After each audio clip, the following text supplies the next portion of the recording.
پریشان تھے کہ حضور چلے گئے۔ وہ ہستی جن کی زیارت سر کی آنکھوں سے کرتے تھے وہ ظاہراً پردہ کر گئے۔ صحابہ کرام حضور کے وصال پر رو رہے تھے۔ حضرت عمر کا اعلان تھا کہ جو یہ کہے کہ حضور دنیا سے پردہ کر کے عمر کی تلوار اس کا سر تن سے جدا کر دے۔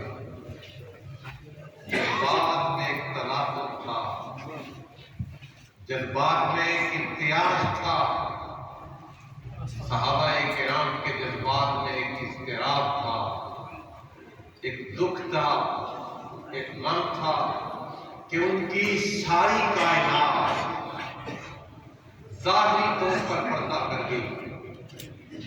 اتفاق سے حضرت سیدنا صدیق اکبر مدینہ پاک میں باہر مدافعات میں تھے، شہر کے اندر موجود نہیں تھے۔ حضور کا وصال ہوا، جب پلٹ کر آئے تو حضور کا چہرہ ڈھانپا ہوا،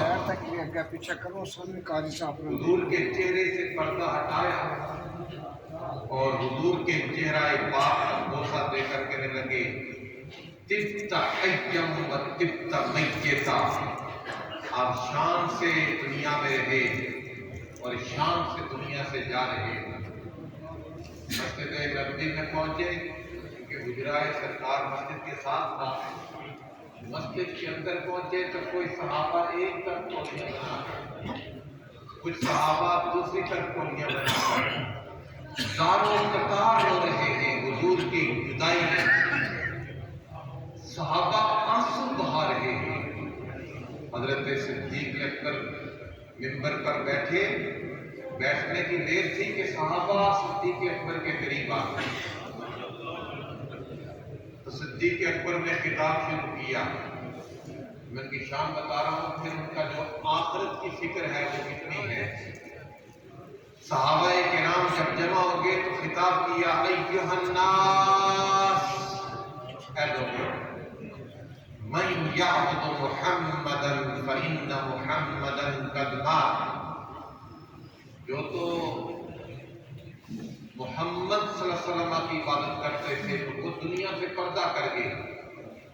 وَمَن يَعْبُدِ اللَّهَ فَإِنَّ اللَّهَ حَيٌّ لَا يَمُوتُ، اور جو اللہ کی عبادت کرتے ہیں وہ ہمیشہ ہے، ہمیشہ رہے گا۔ یہ خطاب کیا، صحابہ کے جذبات تھم گئے، صحابہ کرام کے بہتے ہوئے آنسو رک گئے، ان کے جذبات میں ٹھہراؤ آیا۔ سیدنا ابو ہریرہ آگے بڑھے اور دو جملے حضرت صدیق اکبر کے لیے کہے، لولا ابو بکر لما عبد اللہ